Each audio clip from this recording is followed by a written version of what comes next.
Gostaria de apresentar não só a modelagem que nós fizemos nesse local, que é um local de hidrologia complexa, mas também apresentar que é uma filosofia, uma maneira de desenvolver modelos que eu acredito que depois de muitos anos de experiência seja útil para a audiência escutar. Então,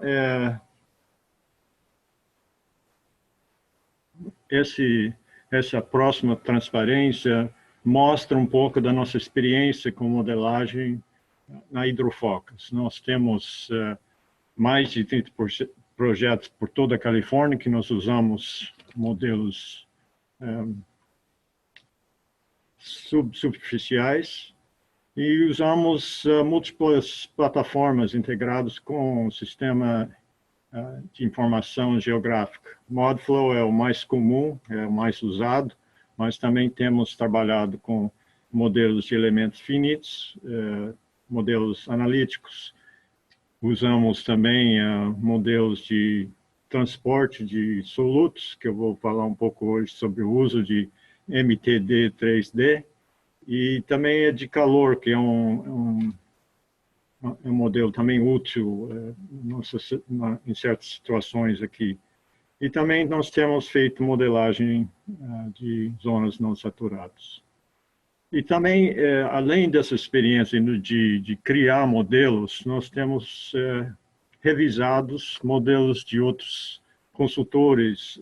Isso ajuda a gente a aprender muito sobre o que é melhor para criar um modelo bem-sucedido. Então, nós temos uma certa receita para o sucesso, que eu vou brevemente descrever aqui. Eu achei esse desenho adequado aqui, que podemos economizar um pouco na fundação, mas não é verdade que ninguém jamais saberá. Nossa experiência é que, eventualmente, essas revelações, os erros que foram feitos são revelados e se torna mais dispendioso com o tempo. Então, nós acreditamos em criar uma fundação sólida, usando simplicidade para começar, usando modelos simples, usando os dados que nós temos em mão, não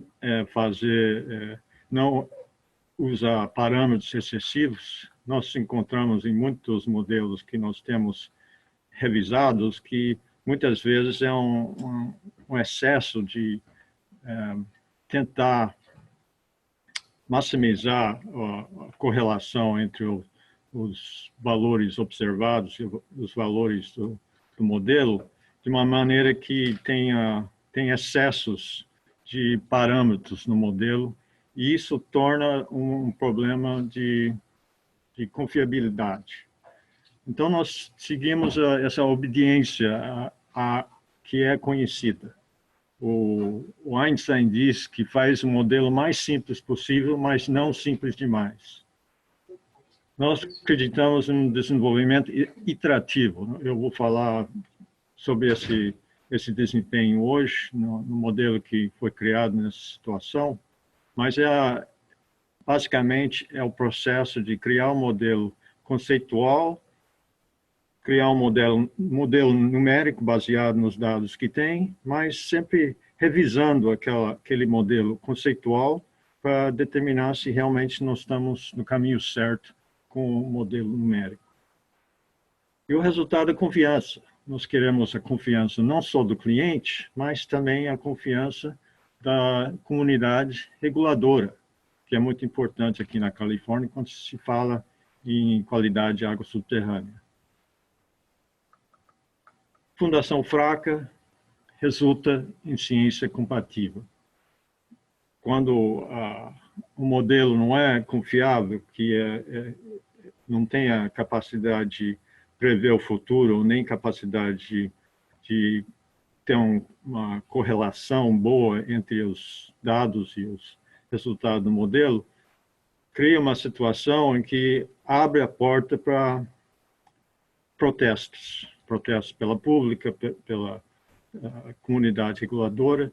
Então, o que acontece é que acaba sendo um processo jurídico, muitas vezes. Então, cria essa ciência combativa entre peritos. É caro, é dispendioso, porque tem que gastar mais dinheiro para fazer um modelo novo, ou então tentar consertar o modelo que tem. Como eu já falei, a confiança perdida e a capacidade preditiva é diminuída. Isso é muito importante, porque quando tem excesso de parâmetros no modelo, a capacidade preditiva é diminuída. Você pode fazer um modelo bem calibrado, com muitos parâmetros, mas é válido para aquela situação de calibração. Se você mudar algumas dos parâmetros, ou então as entradas do modelo, como recarga, bombeamento, já não é um modelo muito confiável, porque foi calibrado especificamente e usando muitos parâmetros naquela situação de calibração. Então, deixa eu entrar na situação local, um pouco de geografia. Esse é o condado de São Mateus, que fica na Califórnia. A área de contaminação é perto da Baía de São Francisco. Isso é uma fotografia do local. É uma área de 40 hectares, mais ou menos, ao lado da Baía. E nós temos um pouco de informação sobre o histórico do local. Foi uma área de indústria que forneceu produtos eletrônicos a várias outras indústrias na área da Califórnia, área de aeroespacial, eletrônicas, etc. Então, foi usado muitos solventes, outros produtos orgânicos. Então, as fontes potenciais, pela história que nós conseguimos decifrar, foram armazenamento de materiais e resíduos,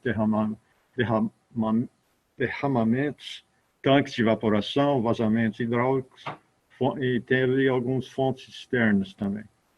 E esses são os lugares na área que foram demarcados pela história, onde teve contaminação desde os anos 60 até 1991, quando começou a investigação e a modelagem, que começou em 2001, e teve outros lugares que foram descobertos através de perfuração, que estão sendo ilustrados aqui com a cor azul.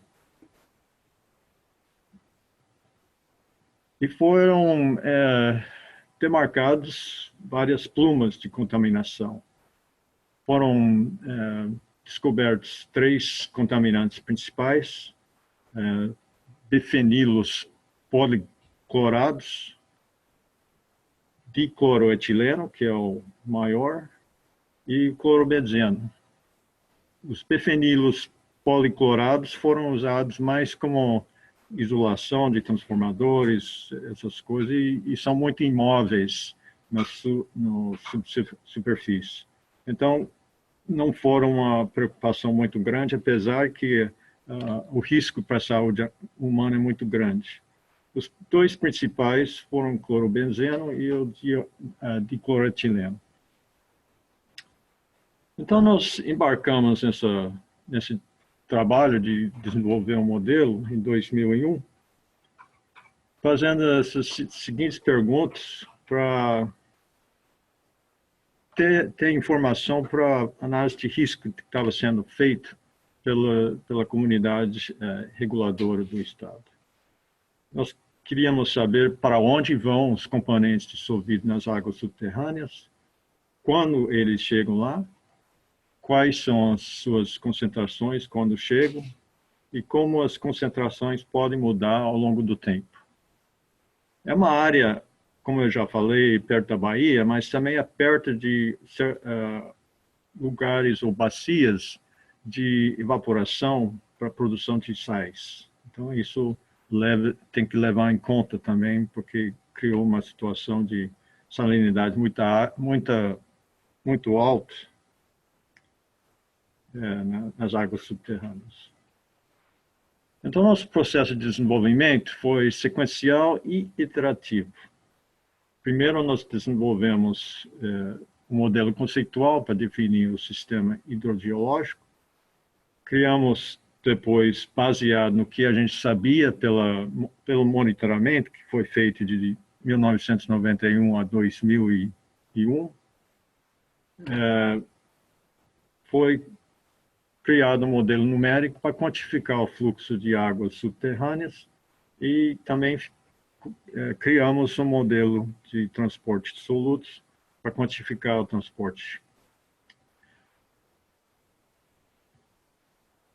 E depois fizemos projeções para o futuro, porque por causa do risco foi necessário projetar as concentrações futuras.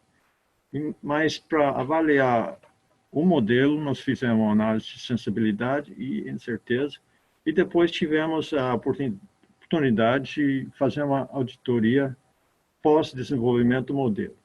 Então foi linearmente seguida essa sequência, mas também teve essa iteração em que a gente olhou os dados que estavam sendo simulados, a correlação entre os dados e os resultados do modelo, e também olhando isso em relação ao nosso modelo conceitual, que mudou ao longo do tempo. O sistema hidrogeológico regional, vou usar essa transparência para ilustrar mais ou menos como que é regionalmente. Tem muitos poços na área de uso doméstico e uso industrial,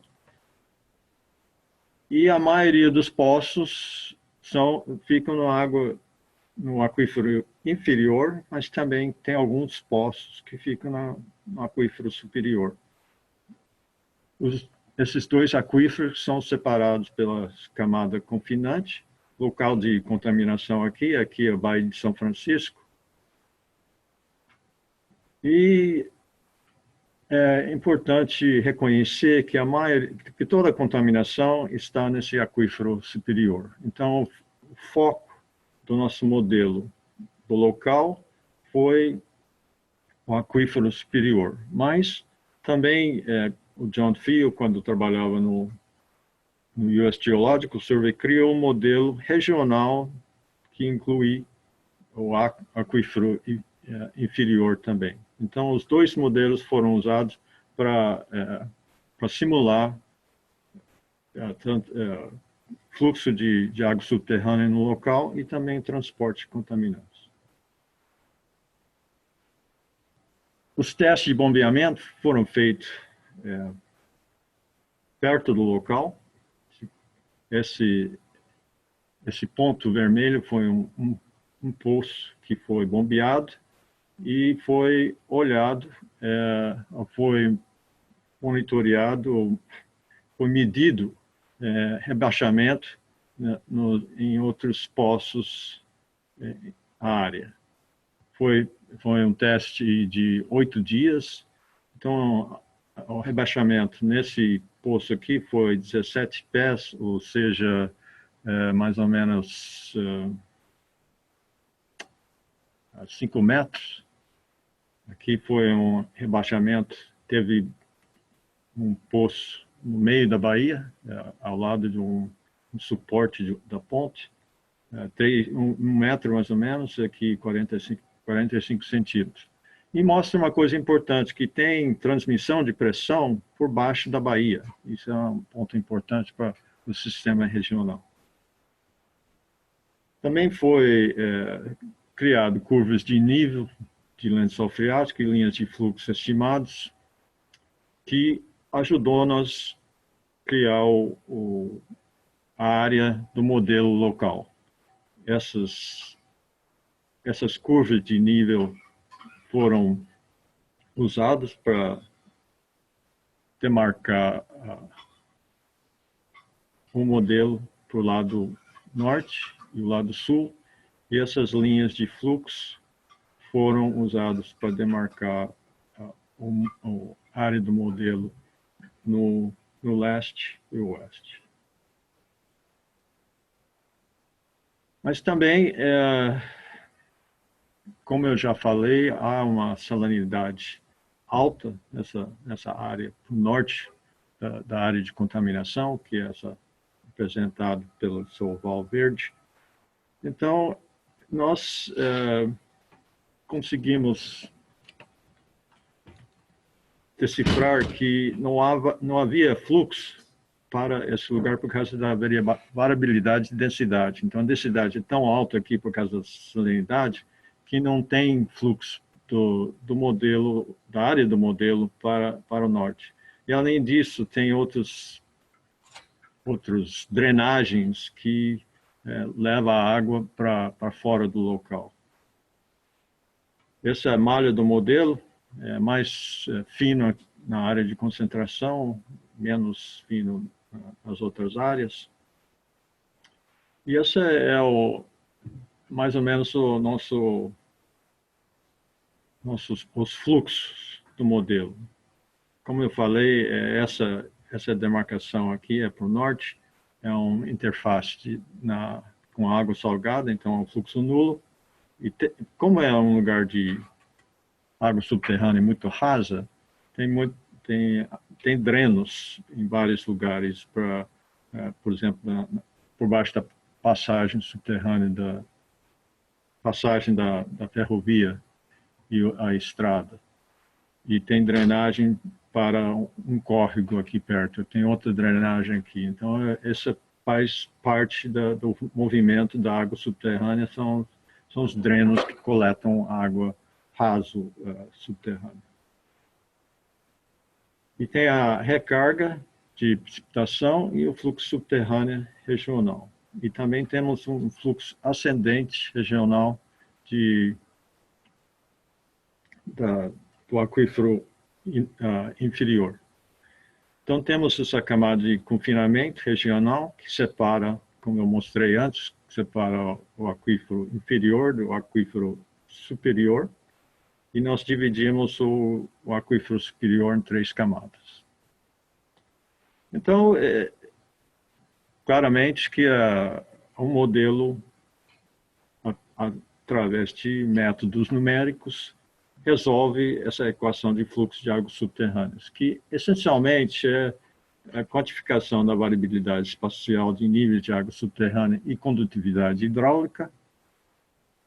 Temos também uma variação temporal de armazenamento, mas como a gente tinha uma década, mais ou menos, de dados, nós conseguimos fazer a presunção que era um sistema estático, era um regime estático.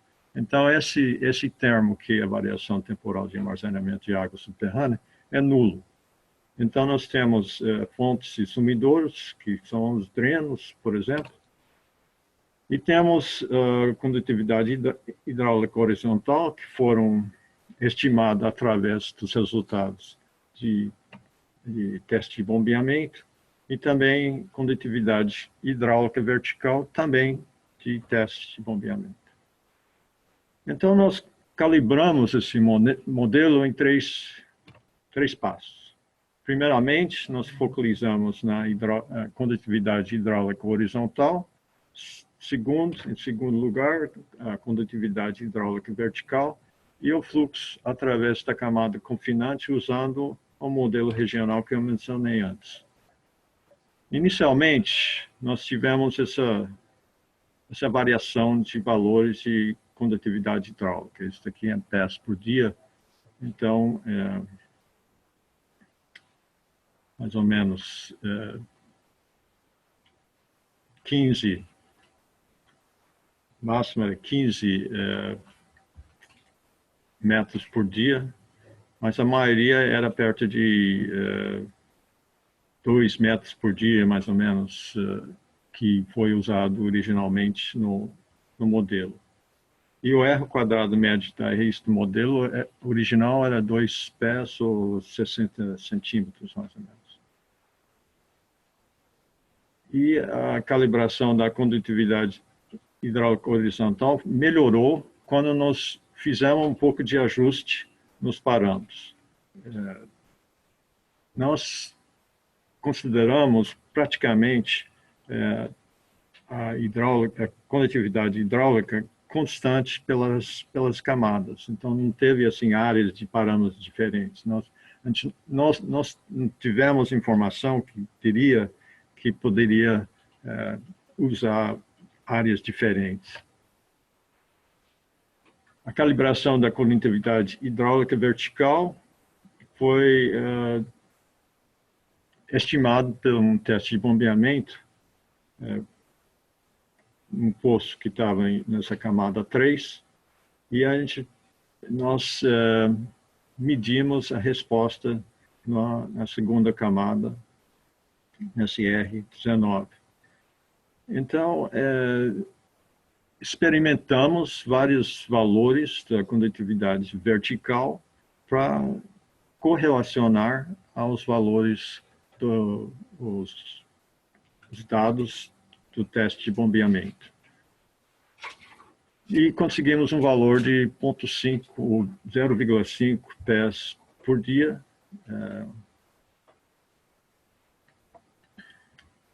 E foi usado esse valor no modelo. Então, já falei de fluxo regional, o uso de modelagem telescópica, que foi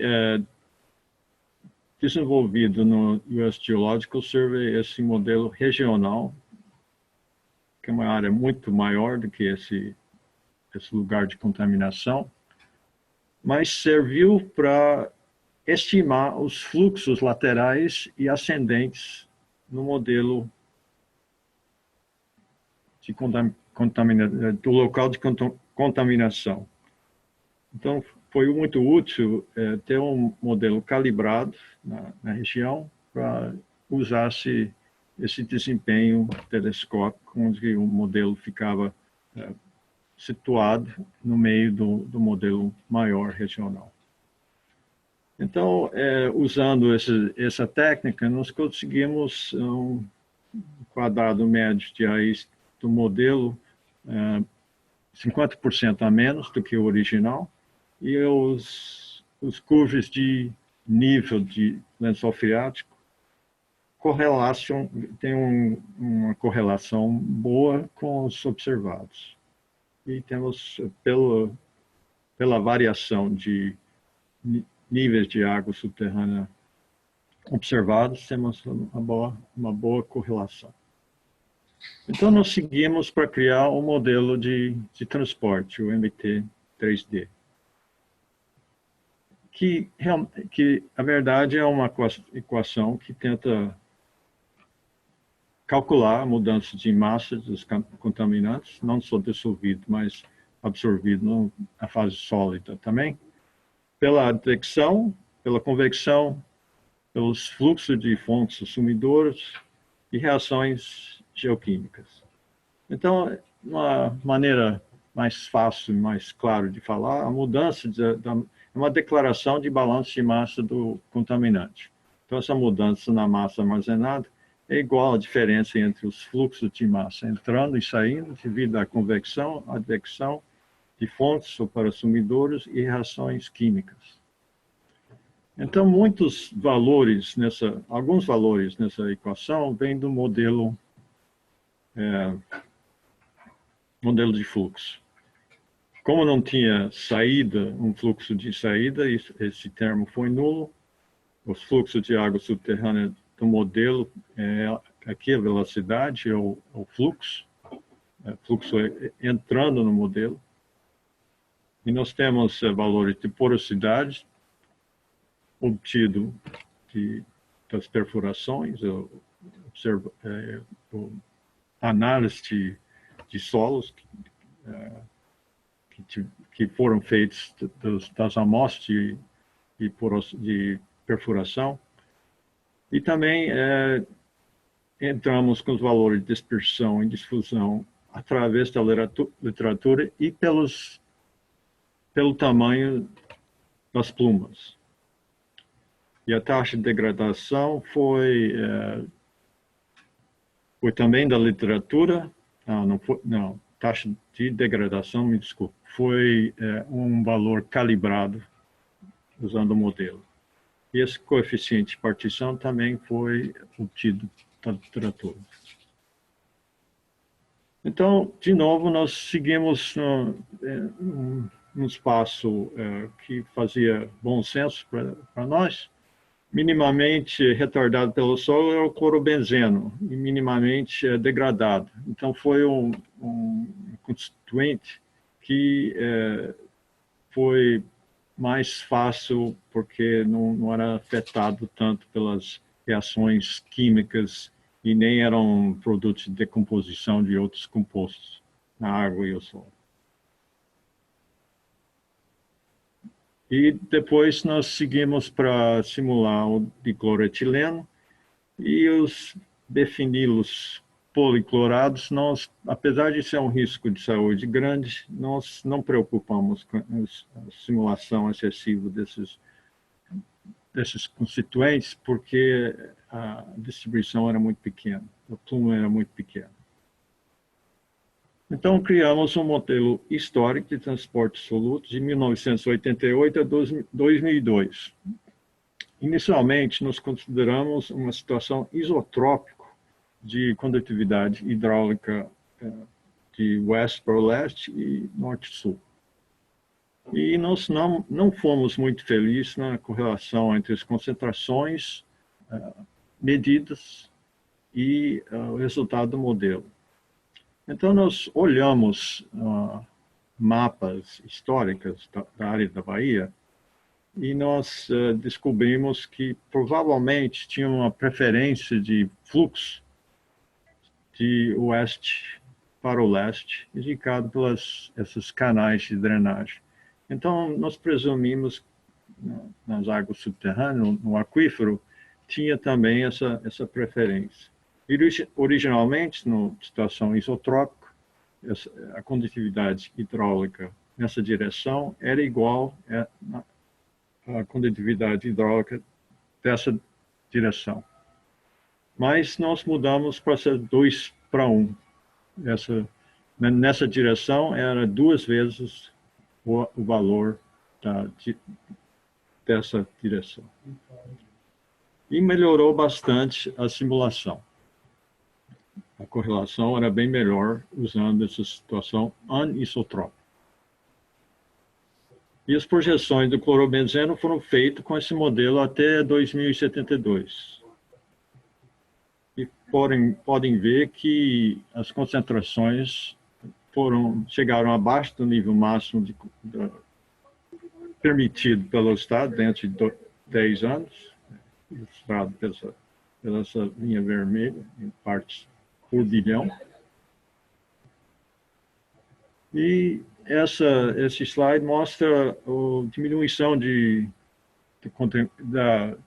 constituinte, diminuição das concentrações com o tempo.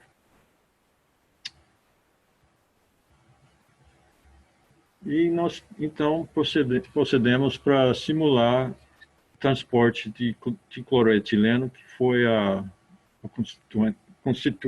constituinte com a pluma maior.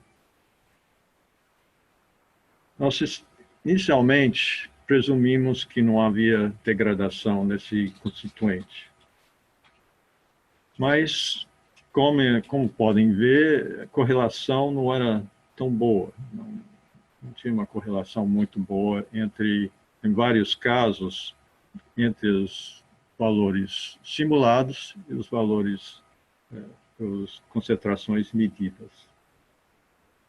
Então, nós calibramos o modelo, experimentando diferentes valores de taxa de degradação, e nós chegamos a uma correlação bem melhor.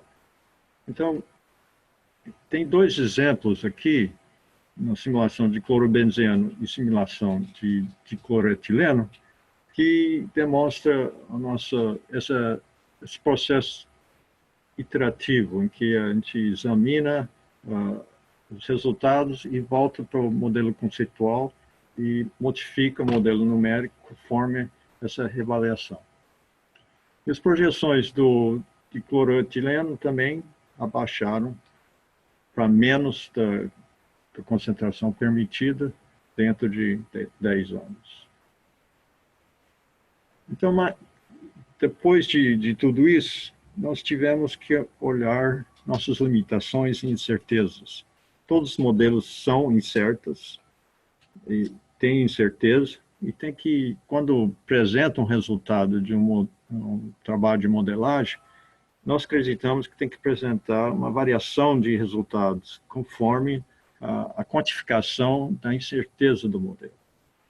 Então, nós presumimos, como eu falei, um regime estático, e dentro disso, os valores em grandes áreas e profundidade são especificados usando poucos valores médios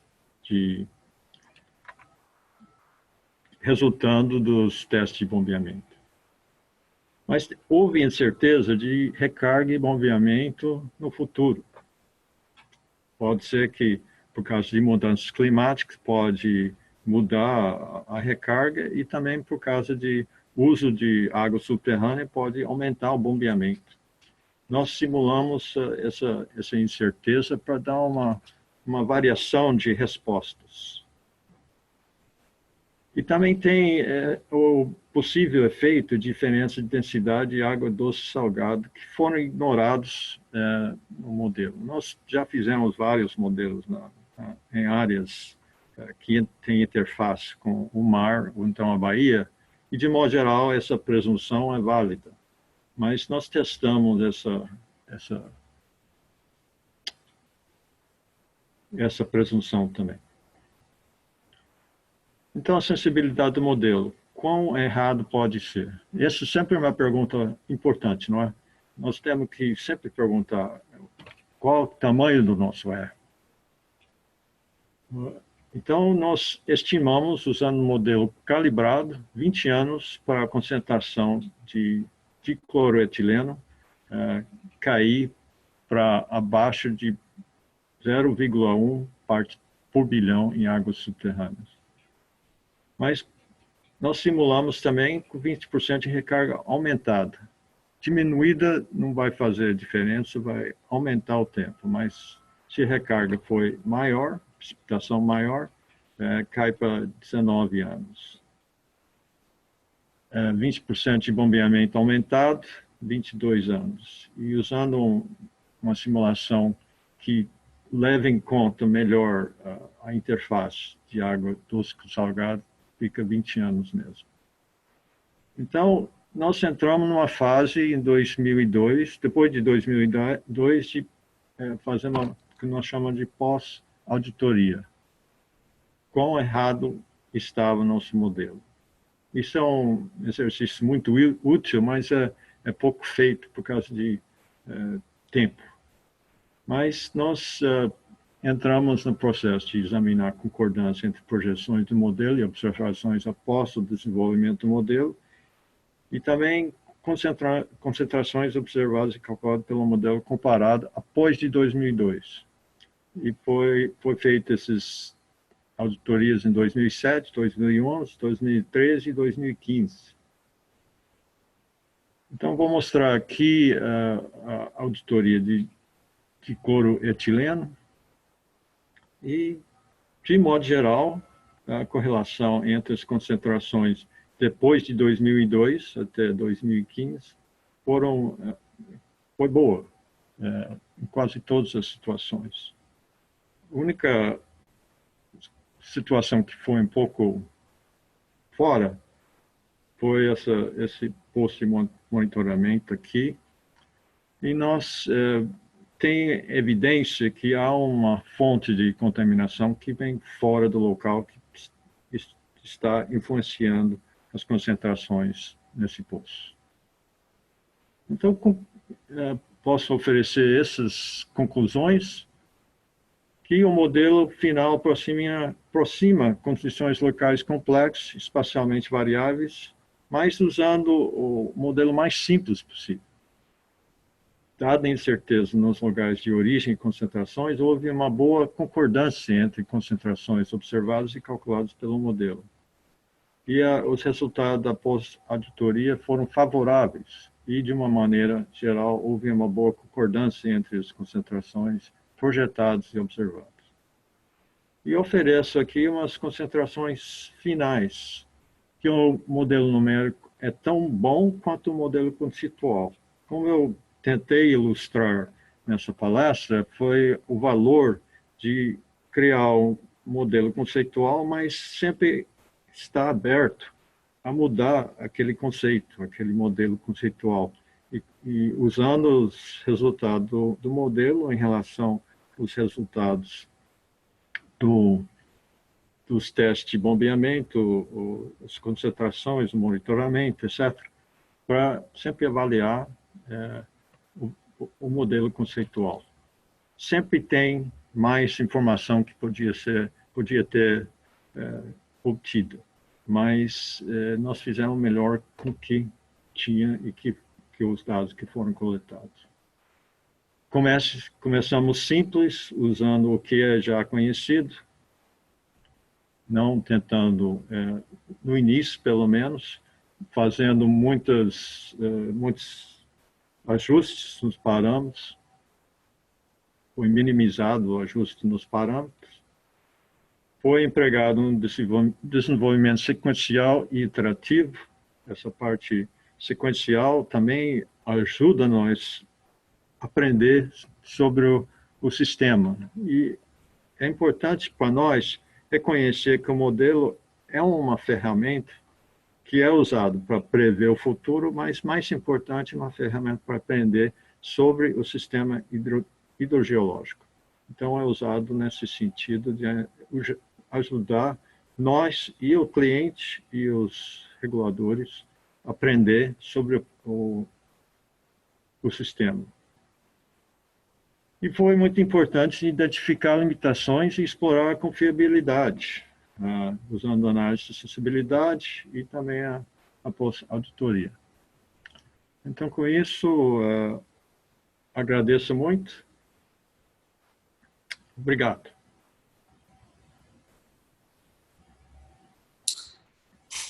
Parabéns, Steve. Obrigado. Obrigado por sua apresentação e participação no Inbar Expert. Este é um ótimo estudo de caso muito interessante. Vamos iniciar a sessão de perguntas e respostas agora. O que causou as discrepâncias entre as concentrações observadas e calculadas pelo modelo em alguns poços? Então, teve umas discrepâncias. Bom, no início foi ajustes que nós fizemos no modelo para tentar melhorar essas discrepâncias. Mas, no fim, eu mostrei umas discrepâncias nos poços, um poço praticamente, no suleste do local, que as concentrações eram mais altas do que o modelo estimava. Então, foi determinado, através de amostragem de outros poços que fora do local, que indicava que provavelmente tinha uma fonte de dicloroetileno que serviu para aumentar as concentrações daquele poço. Ok. E como a análise de sensibilidade pode ser usada para melhorar os modelos? Bom, a sensibilidade que foi usada aqui foi uma análise de sensibilidade pequena em relação ao que poderia ter sido feito. hoje em dia nós temos ferramentas que ajudam o desenvolvedor do modelo a fazer muitas perguntas em relação a quanto é sensível o modelo em relação a vários parâmetros. Tem um programa que chama PEST, é um sistema para estimar os parâmetros e a sensibilidade dos parâmetros. Então, pode-se fazer hoje em dia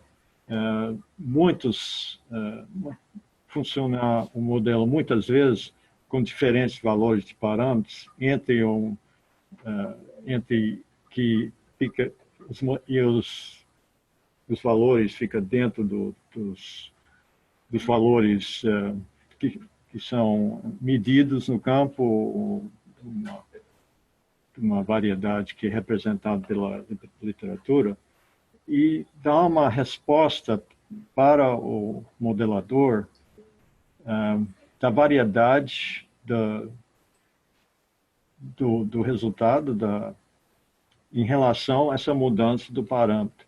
Isso é muito importante porque não só dá uma indicação de quanto tem que tomar cuidado em relação àquele parâmetro, mas também pode influenciar dados que podem ser coletados no futuro. Por exemplo, desenvolve um modelo, mas avalia aquela sensibilidade de certos parâmetros, e muitas vezes é condutividade hidráulica, mas outras vezes é recarga.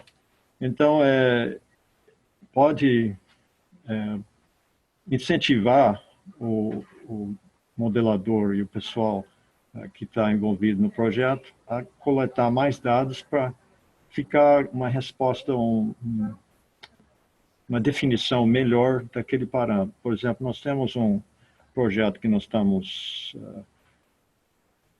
temos feito um modelo também perto da Baía de São Francisco, mas nós determinamos, através desse processo, que o valor de recarga influencia muito do que outros parâmetros o resultado de fluxo de contaminantes.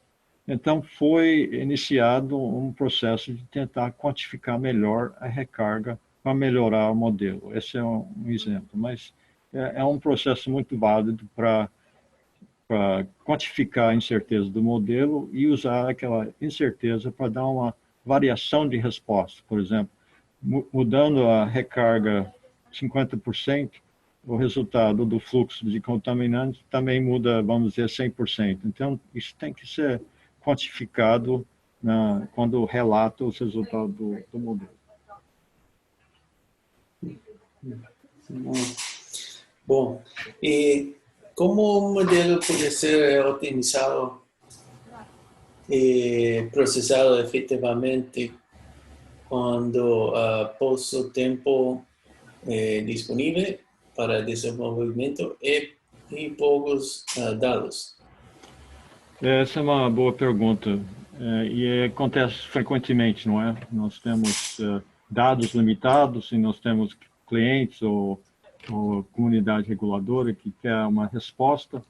Então, eu acredito que essa parte de sensibilidade é muito importante de quantificar essa incerteza quando cria o modelo. A gente faz o melhor possível, mas eu acredito que tem que manter simples para poder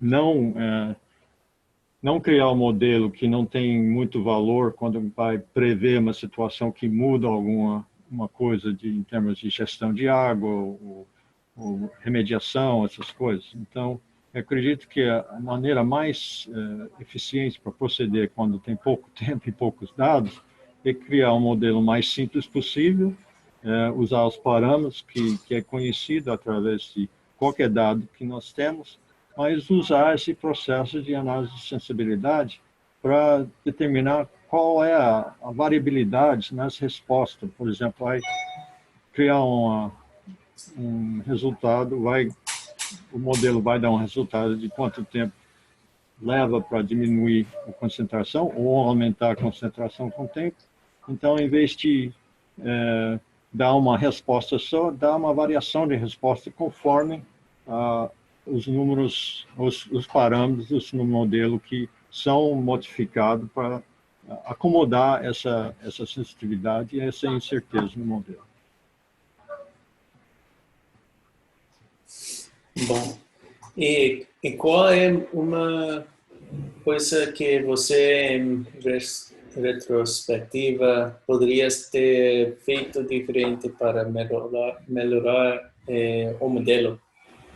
Eu acho que esse processo que eu acabei de falar, é que a gente entrou numa situação que já tinha coletado os dados por uma década. Então, foi pedido para nós desenvolver um modelo usando esses dados.